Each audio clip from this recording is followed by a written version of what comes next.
Hello, everyone, and welcome to our masterclass, The Future is Tech. My name is Leticia, and I'll be the moderator of today's session on behalf of Unimai. The specific topic of this masterclass is growth hacking, which is an innovative marketing concept all about scaling up a business quickly and effectively. The masterclass will be led by Sabri Ben-Radia, Global Executive MBA alumnus, startup founder, and a growth hacking consultant and trainer. During the 30 minutes masterclass, Sabri will introduce the principles of growth hacking.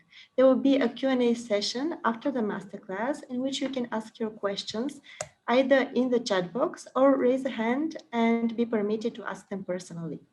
After the masterclass, we'll continue with the presentation of the LeadTech Global Executive MBA provided jointly by EADA School of Business in Barcelona and Ecole de Ponts Business School in Paris. This is a program that can help you develop the right skills for becoming a digital era leader. Our speakers on behalf of the program are Marjolaine Overmars, Program Director at EADA Business School, and Leticia Rera, Associate Director of Admissions at EADA Business School. Now I'll give the word to Sabri to present himself and the concept of growth hacking. Thank you, Zornista. Hello, everyone. Good morning, good afternoon, and in case you're on the other side of the planet, good evening. My name is Sabri. I'm an alumni of Ecole de Ponts Business School. I just finished my executive MBA a year ago, and my executive MBA led me to start my company and passion project, House of Ichigo, which is actually the house you see behind me, and it's a house for growth and retreats. So we host people here to do gatherings and retreats and trainings.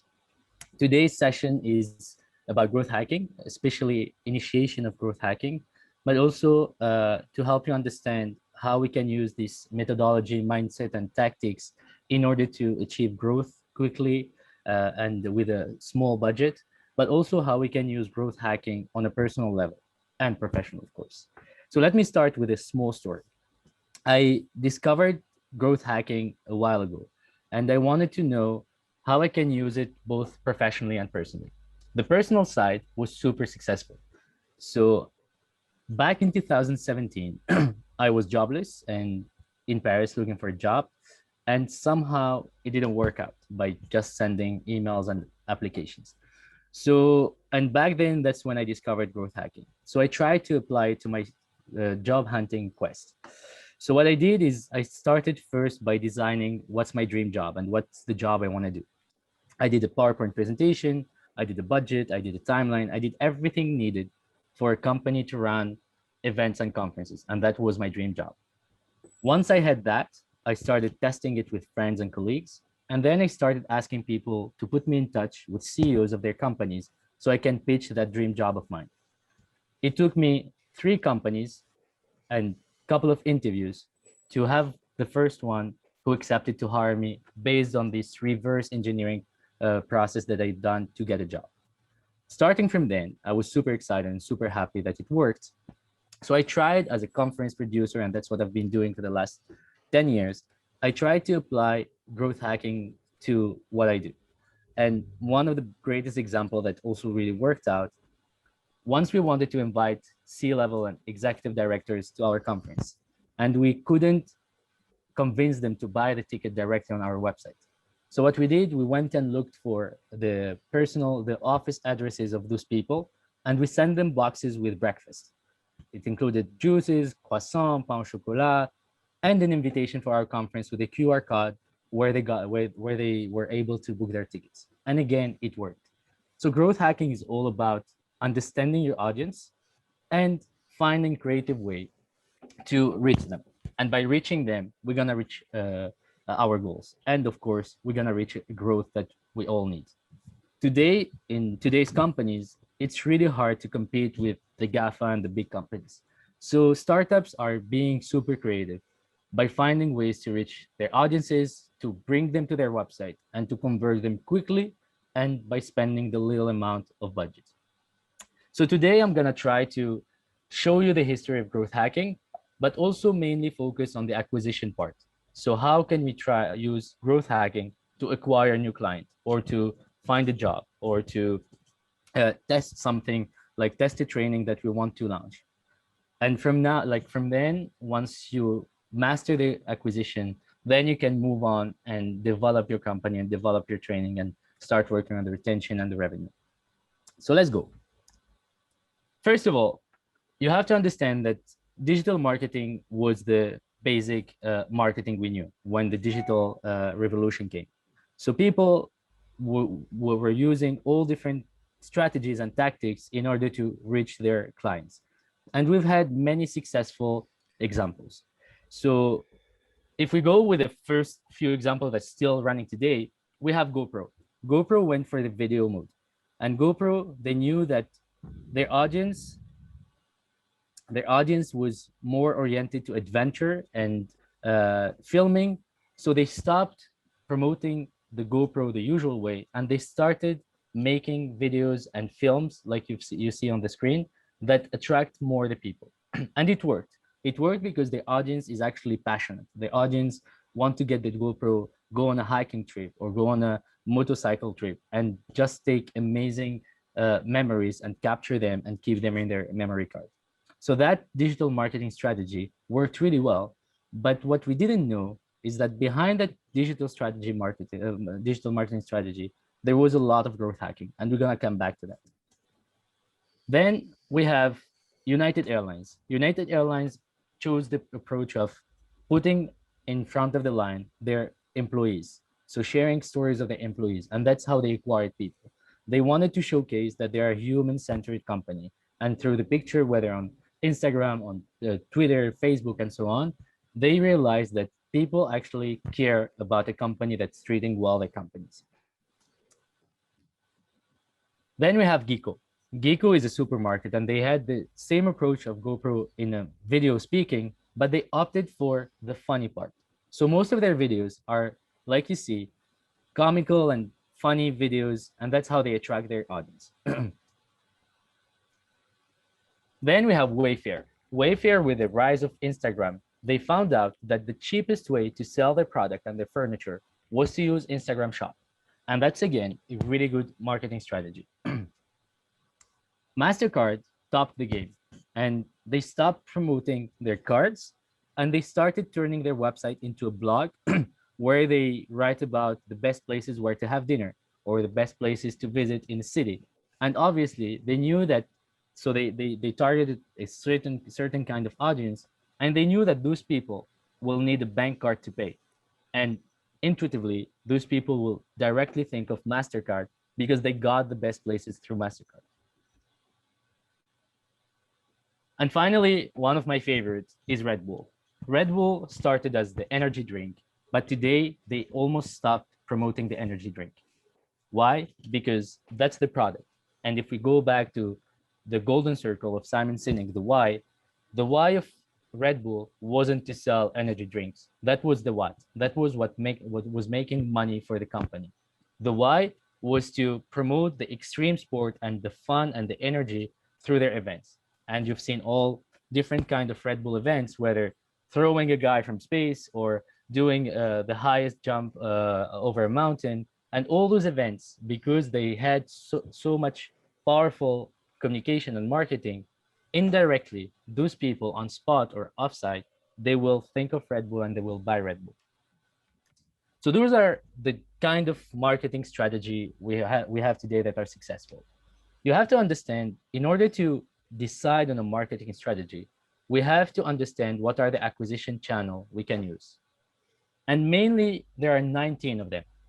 19 acquisition channels that almost every company is using one of them. I'm going to show you quickly the channel so we can focus on the more important, but at least it's going to give you an idea on how to start. So first, we have the viral marketing. So as you see, whether Facebook, Slack, Uber, Typeform, and each one is different. Facebook is inherent virality, meaning we cannot be by ourselves on Facebook. We have to invite our friends, otherwise we'll look dumb. So that's the way that Facebook chose. Uber made the incentive approach. So meaning I give you €5 if you invite someone. Slack, it's the same as Facebook. We cannot communicate on Slack if we are by ourselves. So that's the viral marketing, that you don't have to worry about the acquisition. You have to worry about retaining people. The second part is the second kind of acquisition channel is the PR and the unconventional PR. The PR is what you earn. Thanks to your work, there are newspaper writing about you, magazines, and so on. The unconventional PR, which appeared with the rise of digital marketing, is when the client share about you. They take a picture and they put it on Instagram. They take a video, they put it on TikTok. That's the unconventional PR. Then we have the SEM, the search engine marketing, which is paying ads on Google. And that's also can be a very powerful acquisition channel. We have social and display ads, which is using social media to pay for ads. We have the offline advertising, which costs a lot, but it's a great way of acquiring social proof and credibility. So the example on the picture is Elan, which is an insurance startup in France. Today they are a unicorn, but when they started, they hardly had the time, the money to pay their employees. But they took that risk to say, we need the credibility and the social proof, so people start trusting us and acquire our services. And it worked for them, and it worked for many people. And you have to know that in the Silicon Valley, people would take a loan from a bank to do a billboard because they know it's gonna work. Then we have search engine optimization. So again, it's linked to all the research websites. It takes a lot of time, but for sure it's the less costly one. So this is more about creating content, referencing your company and using the keyword that are trending to be on the first page of Google. We have content marketing, which is blogging and writing articles. And one of the best company out there that's doing it is Buffer. So Buffer, they started a couple of years ago when they decided to be a fully transparent company. And what they've done, they write about every single experience they have in the company. So for example, you go on the website of Buffer and you can see the salary of each person working for them. And from that piece of content, they would write hundreds of articles from different perspectives to explain what it means to be a fully transparent company. Then we have email marketing. So email marketing is the traditional way of sending email campaigns. The difference that changed with the digitalization is today we can automate almost everything. We can automate the download, the collect of the email, put it in a campaign, and then send automatically emails to those audiences.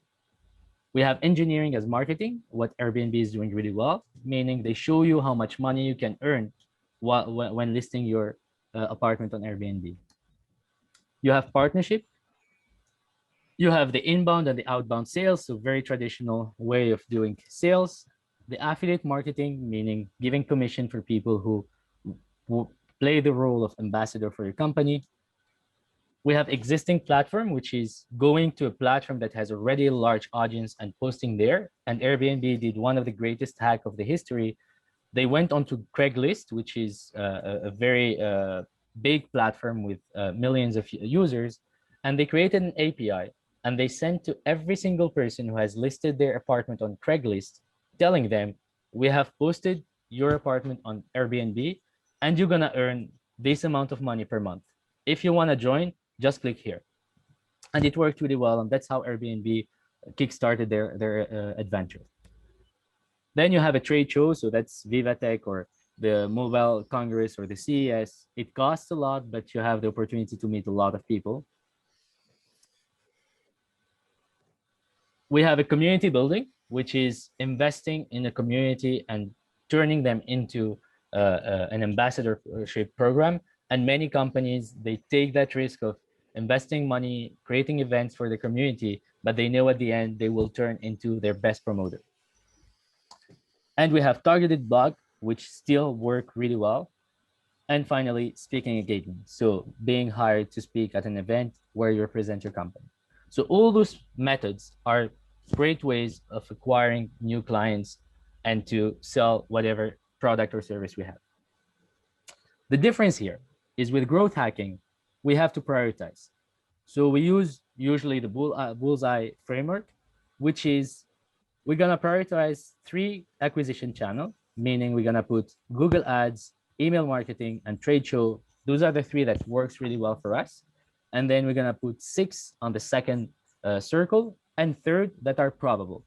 So it means we're not gonna invest money or time in them, but once a month we're gonna try one of them. So like once a month, I'm gonna try write an article and see what's the engagement that comes from it. And if it works, we put it in the second circle. If it works more, we put it in the first circle. So that's the first step of growth hacking, knowing our acquisition channels and how to prioritize them. Let's go back a little bit in the future, in the past. So growth hacking historically started with few hacks like the one for Hotmail. They were planning to invest a lot of money into promotion, but at the end, one of the co-founders had the idea of adding a signature under each email saying, I love you, get your free email at hotmail.com. And they were surprised because they went from 6,000 to 7,000 users to literally billions in less than a year. And then they were acquired by Microsoft. And it's not an anomaly. Another great example, until today, everyone keep talking about it, is Dropbox. Dropbox, when they started, they didn't have the platform. They created a fake landing page and they told people, if you're tired of not having space, put $99 here and you're gonna have 100 gigabytes on the cloud. The result was amazing. They got almost 70,000 people who put their money. So they took that money, they went to look for investors and they raised million more, and then they developed their platform. When they started, they had the most impressive acquisition facts, because they went from few thousands to billion of users by using a very simple hack, which is once you don't have space, they ask you to invite someone in exchange of 16 gigabytes.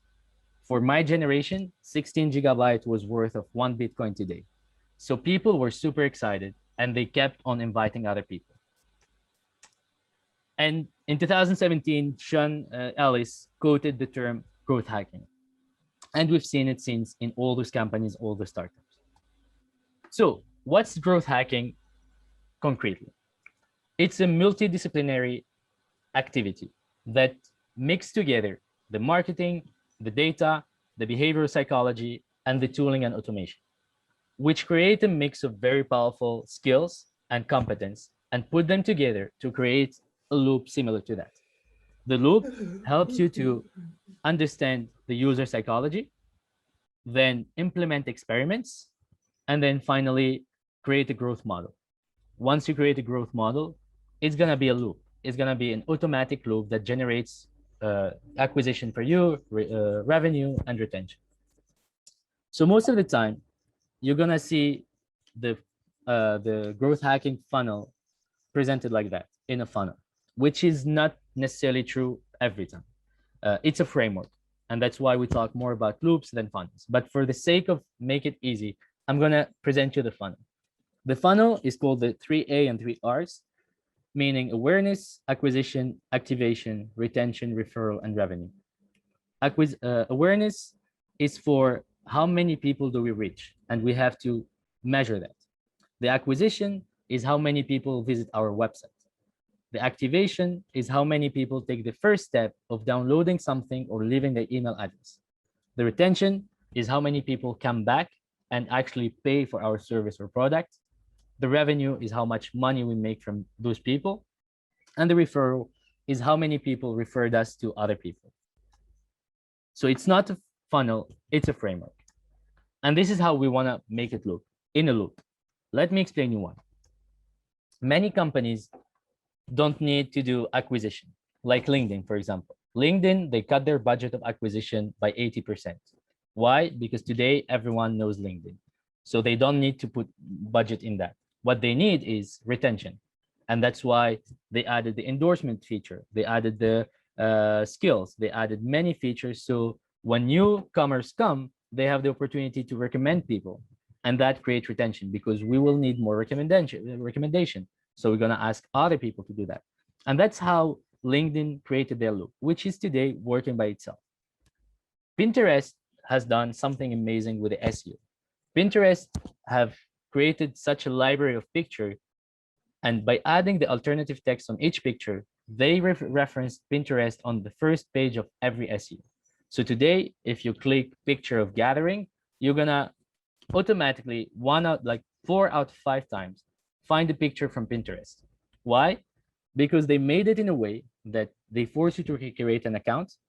They force you to take an action, which is saving or pinning or forwarding. And by doing that, you actually Google see that this website is very relevant, and they're gonna put it up on the search engine index. And it's a loop. So Pinterest, again, they don't need to do any acquisition anymore. Up. Sorry. Why embracing growth mindsets? And I've seen the question already. I'm going to tell you by what we can start. So growth hacking has very important pillars. First of all, it's the mix between the digital marketing, the product management, the sales, and so on. The second is the data. If you don't have data, you cannot do growth hacking. You cannot implement and you cannot improve. And then it has to be a scientific approach rather than just a bunch of tactics. So if we see the difference, like between growth, marketing, and product, the goal for growth is to grow all the KPIs. For marketing is mostly awareness and acquisition. And for product, it's mostly about NPS and adoption. So basically, product people would only care how good their product is. Marketing, they would care about how rich do we had, and if they're a bit developed, they will care about the revenue. Growth hacking assemble all of that. So the different steps. First of all, and to answer the question, first of all, companies need to have a North Star metric, which is the most important metric to know. Then they have to develop KPIs, and then they have to implement their experimentation. And this is how it looked like. A North Star metric is a metric that tells you your business is doing fine. Example, Facebook, every day they look at the number of daily active users. If it's high, meaning the business is doing well. Why? Because they're selling publicity. So the more active people they have, the more clicks are more expensive. And they could have chosen, for example, the number of users in total, but it's a fake metric because they know that there are a lot of fake profiles on the platform. Airbnb, their North Star metric is number of nights booked. Again, they could have chosen number of apartments listed, but it's a fake metric because you can have 1,000 apartments, but no night booked, and your business is not doing well. So for you and for your business, you have to define what's your North Star metric. Like, what's the one metric that shows me that my business is doing well? Once we have that, we're gonna develop the KPIs. So the KPIs is small objectives that we wanna reach. So for example, we wanna onboard 10 countries, and that's a very vague example. Or we're gonna sell 100 products per week. That's a KPI. Once we do that, we have to understand the user psychology. The user psychology means how do they behave when they come to our website? And we have many tools to understand that. First of them is all the Google suites. So Google Analytics, Google Tag Manager, and all the platform that gives us data. The second one that's really important is the heat map generation platforms. So a heat map gives us picture like that. So this is the website of the Ecole de Ponts. So it gives us where people are clicking on our website. So we know what's interesting for them in that page. It gives us the attention of the eyes of the people on our page. So we can see this sentence, 1,654 people have seen that line, viewed by almost 74% of our audience. So we know that this part is important for them. We know that it's interesting, so we keep it. If it's not, we change it. But also it gives us a heat map where it tells us this part of the website, 100% of the audience that came have seen it. If it's blue, meaning not many people have seen it. So we need to change it, or we need to put it up or down. And we have all those data that you can actually use tools like Hotjar or Mouseflow, and I will send you the list of the tools later, that gives you this data for free. Once you understand that, you know what you need to put in your website. You know what text to use to attract those people. So you start creating a growth experiment. So first, we're gonna brainstorm. So remember, we did the acquisition channel in the beginning. We had the priority. So now we're gonna brainstorm, like what channel we're gonna use and what are we gonna do in that channel. Second, we're gonna prioritize. Third, we're gonna design the experiment, so meaning writing the text or the visual or the video. Then we're gonna implement it. We're gonna analyze the data, and if it works, we're gonna systemize it. If it doesn't, we move quicker. And that's the whole concept of lean management and growth hacking. It's going fast and making sure that we innovate. To give you a few examples of acquisition and all the framework, many brand yourself always keep like a trending Google website on top of the website. So when you arrive, that's social proof and like it brings you more people. Airbnb did the posting on Craigslist, and that's how they acquired a lot of people. OkCupid, they found out that users feel a little bit frustrated when they subscribe on a dating platform. So they added an avatar with some data, and immediately when they did their survey, they found out that people felt more comfortable when having an assistant. So they put a woman for guys and a guy for women. Back then, they didn't work on the gender diversity, but it worked. They had the data that it worked. Groupon always have two websites. One is a landing page for people who already know Groupon, so you don't need to give them more information. And the other one is for organic traffic, people who don't know Groupon. It's a full website with all the information. Path was one of the first startups to add a link that sends you by text the link to download the application from the Apple Store or the Android, because they realized that they lose a lot of people between the process of discovering the app and telling them to go on your phone and download it by yourself. Dropbox, they've done the referral. Facebook as well made it very easy to share something. And of course, AppStreamo and Living Social. So I'm gonna try to go quicker to be on time. For those who asked how do we start and where do we start? First of all, we had our acquisition channel. We did the prioritization. And then third, we're gonna identify your North Star metric. Your North Star metric can be number of daily buyers a day, number of visitors, number of clicks. It can be anything. It depends on your platform, on what you're selling. Second of all, you're gonna identify your KPIs. So in order to achieve my North Star metric, which is 100 sales a day, what are the different KPI I can have? So for instance, 30 sales on Facebook, 20 sales physical, 12 sales on Instagram. And that's how you build up your KPIs and your North Star metric. Third, you have to define your ideal persona. And it's super important. You can identify up to 5 persona. It's important because you're gonna know where to go look for them, which forum, which website, and how to attract them on your website. And this is how, and then you have to prepare your toolbox. And I'm gonna show you quickly some toolbox. So to create the loop, you choose, as we said, the North Star metric and so on. This is your persona. It has to be very detailed. So we have tools today that tell us what are the questions that people ask on Google in order to look for shampoo or for chocolate. So thanks to those questions, we can start building persona. Then we do the brainstorm, we prioritize. This is how we prioritize with the Excel sheet, as simple as that. We do the first sprint, we measure, we do the second sprint, we measure, and we scale. What do we use for that? So first, we use all the analytical tools like Google Analytics and so on. Then we use the heat map, Hotjar or Mousetool. Then we use a website builder like Lead Pages, for example, in order to create a very quick no-code website. If you wanna launch a training, you create a website in 2 seconds because you have the template already existing. You put all the information and then you test it, following the growth hacking method.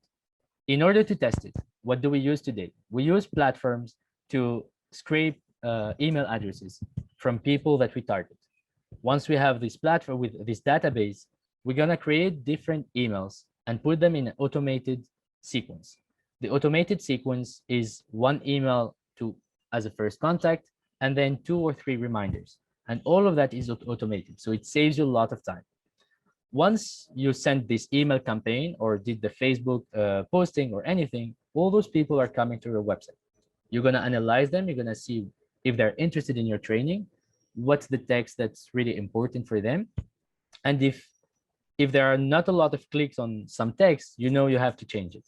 So once you adapt it and you change it, you do another campaign, whether email, Google Ads, or anything, and you analyze again. And then you see if people are more clicking, then what you change is working. So you have to keep it, but also make it better. And then you keep on doing the beta testing. And remember, like, it's not like, obviously growth hacking is mostly online, but it can be also offline, like the invite we sent to the director with a breakfast box, and inside they had the event for the event. Or how I got my job is basically create your dream job and go reverse engineer the process of recruitment. So growth hacking is basically how to achieve growth the quickest possible with the less budget and the most creative way. And it goes from personal to professional project, and you can definitely apply it with literally no budget. I think my time is up. So I'm sorry I went quicker at the end, but feel free to ask questions if you have. Hi, Sabri. Thank you for this wonderful masterclass. You already answered the first question, but I just saw that we received another one. And it is the growth hacking approach applicable or equally effective across company sizes and industries? Is it working better for small companies or for big companies? So the example we have worked better for small companies because with no budget, you're always more creative. But today, my clients varies from a very small company of one person to a very large company of thousands of people. To give you an example of big companies, one of the banks here in France, one of the biggest bank, they wanted to try a new way of investment in the energy. So, but it's a lot of money to invest, and they didn't know if the people, the wealth management people, would agree to put their money in renewable energy, because we all know in banking, they always invest the money in gold or art pieces or real estate. So what they've done exactly the same. They interviewed people first to define their persona. Then they created a fake landing page that says, invest your money now in renewable energy. And when people click, actually they received a mail saying, thank you so much for interest. Our work is a work in progress. We will get back to you as soon as we're done. What happened when they've done that is basically they realized that they had 3,000 people interested, so it's a viable project. So they went with it. But then you have other different example for those big companies. So it's definitely, it applies to a very small company and a big one. All right, thanks for that. And maybe one question from me. Would you share us more about your personal experience with your own startup? Do you apply growth hacking there as well? Yeah, absolutely. So I started working on my project when I was doing my executive MBA. And towards the end, obviously I was doing an MBA. I resigned from my job. So long story short, I was broke and I didn't have any money. So what I needed to do is to use those growth hacking approaches to see if my project was viable or not. So I had the first approval process with the Ecole during my MBA. And then I needed to go out and test it. So I used first the email campaigns and the LinkedIn campaigns, knowing that today I was by myself, but since you can automate everything, so I was basically sending hundreds of email per day and hundreds of LinkedIn messages per day. And then it was giving me data. And then for a year, I was talking and approaching people, not to sell them anything, just to have their opinion. I interviewed 100 people to know what they thought about my project and if they've done something similar in the past. So I've done that for a year, and then I stopped because I had to focus on the most important, which is creating the physical space, because my company is about a house for retreats. And then I just launched my crowdfunding campaign. And just to give you how efficient it is, in less than 10 days, we already reached 29,000 euros, which is almost 90% of our goal, with zero marketing budget. We haven't used Google ads, we haven't used LinkedIn or Facebook ads. It's only the people that I pre-warmed a year ago. So the only thing I had when I launched my campaign was 88 people that pledged a month ago. I didn't use any budget, and that's how effective it is. And it's for people like me, like solo entrepreneur, it's very handy because it saves you a lot of money and a lot of time. Thanks, Sabri. This is really very impressive and inspirational. Well, you mentioned that you did an executive MBA. So I believe now is the time to hear more about what an executive MBA is and how a specific one, the LeadTech Executive MBA, Global MBA, could help you become the leader that you would like to be. So now I would like to give the word to Marjolaine to present the LeadTech Global Executive MBA at Ecole de Ponts and EADA Business School. Thank you, everyone. Thank you very much. Thank you very much, Ernitza. Thank you, Sabri. Very interesting. I really love to hear that you have your dream job. I think it's something that all of us should aim for. At least know what is our dream job, and if we then can succeed in getting it, that's fabulous. I see. Okay, I will now start sharing my screen. I am the one of the two program directors. Yeah, okay. I'm one of the two program directors. I'm working at EADA, which is one partner school, and we are working together with Ecole de Ponts Business School, who also has a program director. So I'm like the co-director. So I have around 10 minutes, I think, to give you a very quick overview of the program. Of course, we hope that we can trigger your interest. And in that sense, we hope that you will ask us for some more information. You can always talk with Leticia or with Karen from Ecole de Ponts. And let's go for it. And of course, you can put your questions in the chat and we will have time at the end to answer them. I start sharing.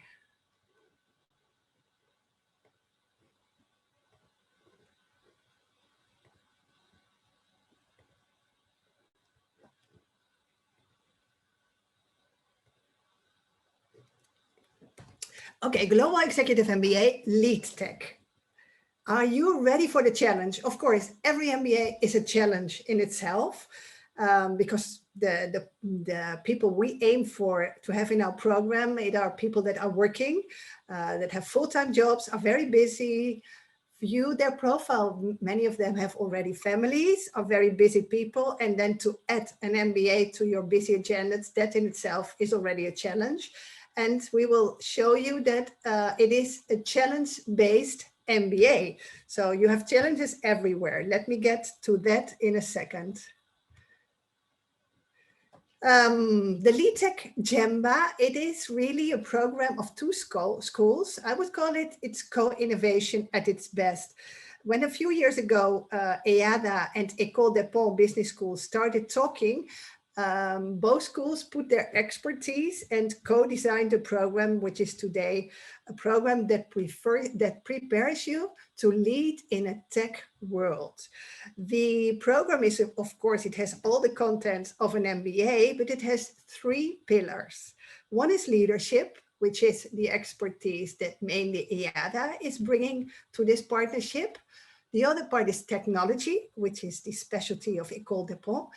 And then innovation, both schools are rather good at it. So this combination of both schools is something that we are really proud of, that we can present now to the market. You have a picture there of EADA Business School on the left. This is our main campus in the city center of Barcelona. Ecole de Ponts is based in Paris. So really two very interesting cities. And we will show you a little bit more where our modules will take place. As I said, the MBA in itself is a challenge, and our MBA is really based on challenges, meaning that in every module we are offering you at either Ecole de Ponts or at EADA, and each of these weeks includes a challenge. Normally it's a corporate challenge. That means that a corporation is offering you a real business case on which you are asked to apply everything that you have learned in that particular week of your global MBA. It is teamwork.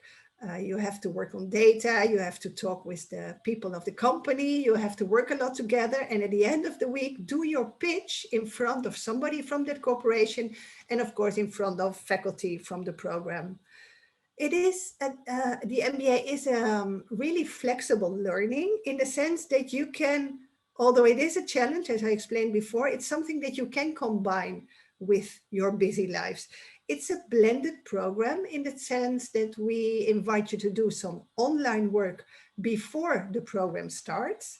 So we have several courses put together from Harvard Business Learning, and you will get a certificate when you do all of those. And these courses are the perfect preparation to start your LeadTech Gemba, which is then based on residential modules. You will have modules in Paris, you will have modules in Barcelona, and we offer you 2 international modules. So we really combine blended, we really combine online courses with face-to-face, and in case, and COVID has shown that, of course, in case a face-to-face experience is difficult for you at a certain moment of time, we always offer you the possibility to attend the sessions online. So we think that this flexibility means that everybody could aim to do a LeadTech Gemba. If you do our Gemba, you will get a branded title at the end of the 15-month. Branded in the sense that you would be doing your Gemba at 2 renowned schools that have accreditations and rankings. Okay, the accreditations are like quality stamps given by the most important institutions within our industry. We have the EQUIS accreditation, which is given by the European Foundation for Management Development. And we also have AMBA, which is the Association of MBA Programs, which has given this title to us as well. And then, of course, rankings. You might be familiar with this. There are many rankings, but the most prestigious one for our industry are the Financial Times rankings and the Economist rankings. You see here, we occupy number 41 for the Financial Times and number 39 in the Economist. Of course, I won't go into this in more detail, but we're always delighted to share more information with you. Yes, the future is already here. Of course, an MBA program always pretends to prepare you for the future, but everything is moving so fast in our VUCA world that the future in reality is already here. So let's get prepared for that. We want to give you this here again. You see the pillars of the program. We want to give you a real technological awareness. Tech is everywhere in our world. We don't pretend to make you a real technician, not at all, but we want you to become comfortable in this environment where technology is omnipresent. We want to make you comfortable with leading in this tech world. And in that respect, we have a lot of leadership courses. We have a leadership track designed for you. And of course, we offer you a lot of innovation management to really be able at every moment to innovate and have that discovery mindset, which is so necessary in current business environment. This picture is our residential campus in Coimbatore. Coimbatore is a beautiful rural area, just half an hour drive from our city campus in Barcelona. You see here the building, which contains, of course, all the classrooms. It contains all the, it's a hotel. So we have the rooms, we have a big space to have lunch and dinner. It's really a residential area where you don't have to take care about anything. Everything is planned for you. You just can concentrate on your courses, on your teamwork. You have a pool, of course, because when you do so much intellectual work, we also want to offer you the possibility to have a workout. And you don't see on this picture the nice mountains of Montserrat.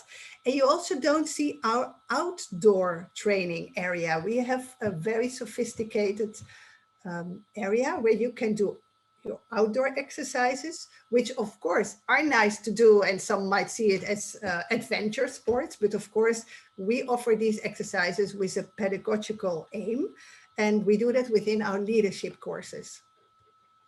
Our leadership track, which I mentioned before, it consists of three main parts. One is, of course, the leadership courses we give, where you develop all your soft skills. Then we also offer you individual coaching sessions. And at the same time, we give you the possibility to obtain those skills necessary when you want to coach your own team. And you have the chance to go through a very innovative methodology called the Neuro Training Lab, where you would be negotiating or deliberating with a classmate of yours. In the meantime, you might have some interference of an actor or an actress preparing like a real business case. And in the meantime, you are being observed by coaches. And you also have like a tape around your head, which is measuring your neuronal activity, what's going on in your brain while you're doing this role play. At the end, you get a very complete feedback, which says a lot about the skills, the soft skills you already have. And it gives you a few indications on where you might try and develop a few others. Yeah, there comes the word dream again, and I'm still thinking about Sabri's dream. We offer you dream locations. As said, the program is offered by 2 schools based in very interesting cities. We have Barcelona. I say Barcelona, Coimbató. We have our city center campus where for sure you will have a day at least per module, but the main part will take place in Coimbató, but it's so close to Barcelona that it's like, well, one area. Then you see there the nice, everybody knows the nice tower of Eiffel of Paris. Really wish that we can start traveling again and that we can go and visit that beautiful city. Then you see we have 2 international study trips indicated here. Only one of them is compulsory and the other one is optional. And of course, I can imagine it's difficult to choose whether you want to go to either Asia or to Silicon Valley. It depends, of course, on your personal interests. It might depend on if your company is sponsoring you, that your company tells you to which one to go. And if you can't choose, you always have the chance to do both. Here it says either Singapore or Hong Kong. It is, of course, it are different cities, different countries. And we will decide next year what is the most interesting for you at that point of time. And of course, Silicon Valley doesn't need any explanation. All of you knows what's going on in Silicon Valley. To both of these destinations, we have gone last week. We were in Asia, and the month before we were in Silicon Valley virtually because of COVID. And it were amazing trips. So I really look forward that next year we can take you there face to face. Okay, well, this small schedule, I won't go into detail. This is just an overview of your roadmap to success. Okay, the program starts in September 2021. And it finalizes in November 2022. That are exactly 15 months. As I said before you would get to Barcelona in September 2021, you're supposed to do quite a lot of online courses, which is the part you would see in your first box, Harvard Business Publishing online courses, okay? Then, as said, we will have 3 modules in Barcelona. We will have 3 modules in Paris and 1 optional international study trip or the second one. Okay, and we have some online courses that we offer you in preparation for the residential weeks.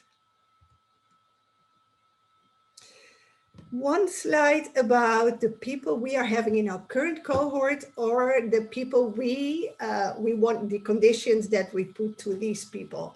Actually, the cohort we are working with now, it's a very international group. There are 14 nationalities present and people are living in 16 countries. So that's really amazing. Everybody is really bringing a lot from their background. So it's so interesting to be with them, very inspirational. We have a nice gender equality. It's 50% male, 50% female, something that in our industry, it's quite difficult to get this equality. Normally male are like 67%. So we are very glad that this is so beautifully equal. The average age of our current cohort is 37 years, and we ask a minimum of 5 years of work experience. The current one has over 10 average. And they're working at multinationals of the following sectors: logistics, energy, fast moving, healthcare, government, tech, many different parts. So it's really a very heterogeneous group. And here you have one of them, Maria Kyriazidou, and she is a clear example of the international part of this program. She is Greek from origin. She grew up in Germany and is now having an after-sales service director job in Spain. And she says that she wanted to learn a lot about leadership, about technology. She wanted to increase her skill set. She wanted to network. And can you imagine? They are doing everything online, and the networking possibilities have been great. Also, I think the online trips to Silicon Valley and Asia also have offered a big chance for networking. It's so easy to see the speaker and immediately connect via LinkedIn. And I have already heard participants who have got really interesting contacts with the speakers we have, interesting for themselves, but also for their company. And Maria also says that she has improved a lot in flexibility, resilience, and she isn't finished yet. Can you imagine? We are only in June and the program runs till November. So half a year to go. And I hope she will add a few additional things when she finalizes the program in November. Next slide. Okay, now I like to give the virtual floor to Leticia, who will take you through the next 2 slides. Leticia. Thank you so much, Marjolaine, and thank you all. I can see in the names that there's a lot of different nationalities today. So if you want to go ahead and present yourself in the chat and say where you're from and a little bit more about your background, I would be very, very happy to already read you. So I will go quickly over 2 aspects, right, after listening Marjolaine about this program. And if you're interested in taking this step, you might wonder what is my next step, right, towards this program and towards this success. So I will go through admissions and then through question number 1, which is financing, usually question number 1 of our candidates. So admissions, it's a beautiful cooperation between Ecole des Ponts and EADA Business School. So you have a double degree. You have two services of the schools there. You have 2 program directors, as Marjolaine was saying, and as well 2 admissions teams. So it's myself for EADA and my colleague Karen for Ecole des Ponts. So it's quite straightforward, and I will give you a few tips about how to have it and how to succeed in this admissions process. So first is about filling out the application form. I have left in the chat the direct link. Then you have a test. So if you do not have GMAT and TOEFL, we also have our own online admission test, which is a critical reasoning test. And then you have interview with one of the 2 program directors.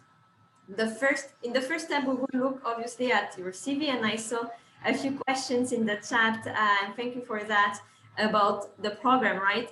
An MBA, an executive MBA, what's the typical experience that we were saying before? It's so challenge-based and so much based into your participation, group work, that we want to put you in a class where you all match, you're all at the same moment of your career. So if you don't have experience and a master in management, we have master in management innovation, but if you have work experience within the profiles that Marjolaine was saying, then that would be this Global Executive MBA. So that's one of the first assessments we do. Then we look at your motivation. It's a moment of reflection about what you want to reach.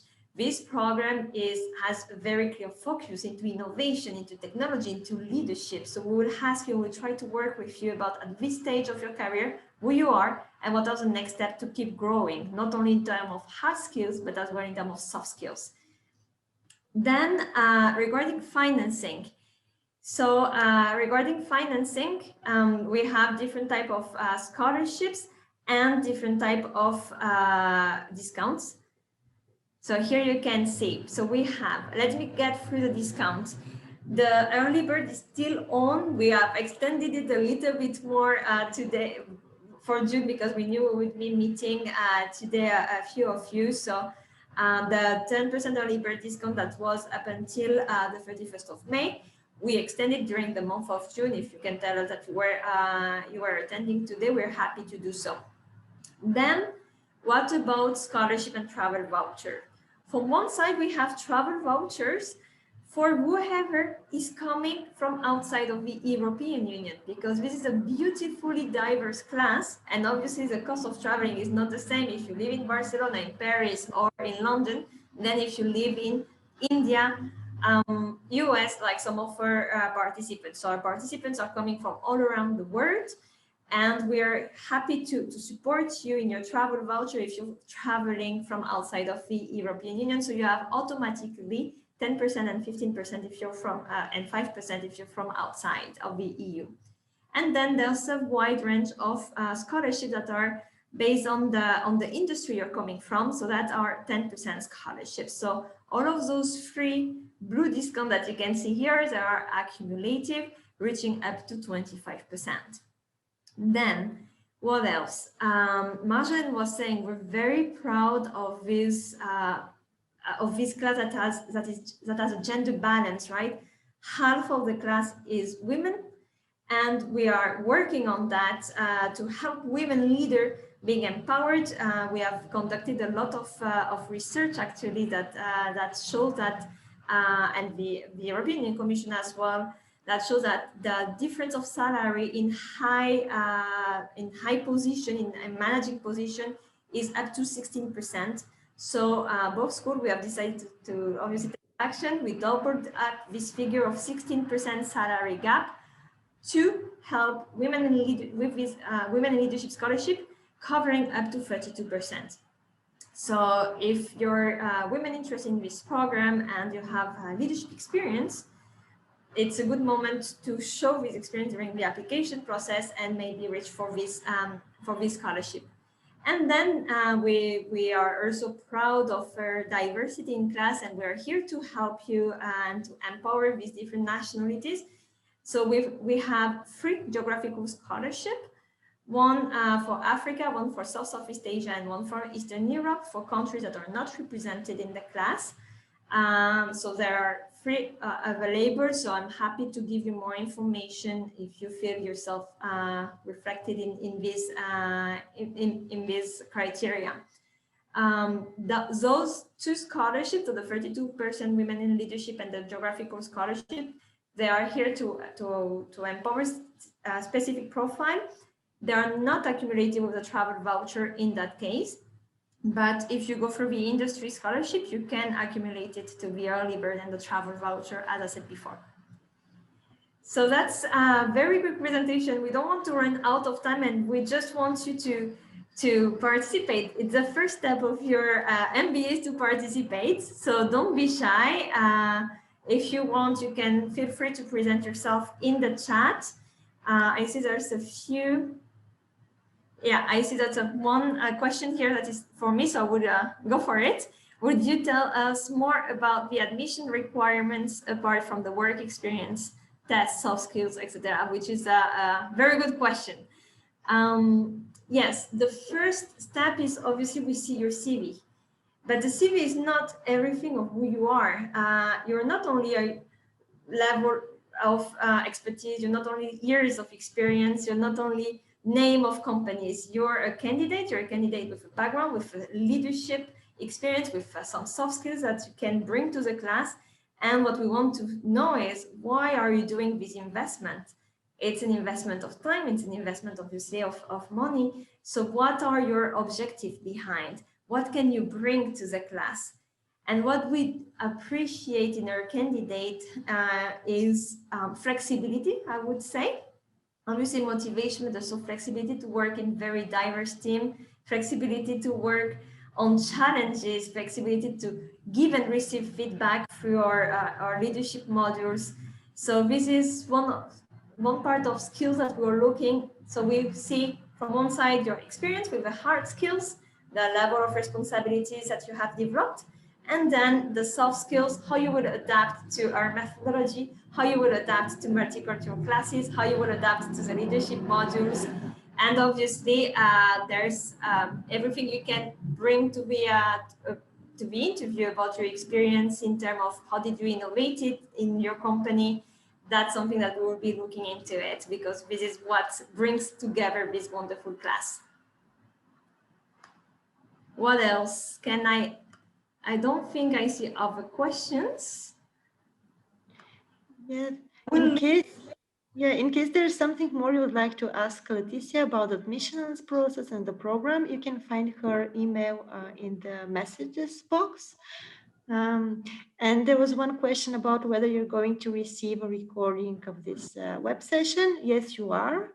You're going to receive a follow-up email, so we can go again through the growth hacking masterclass and the presentation of the LeadTech Gemba.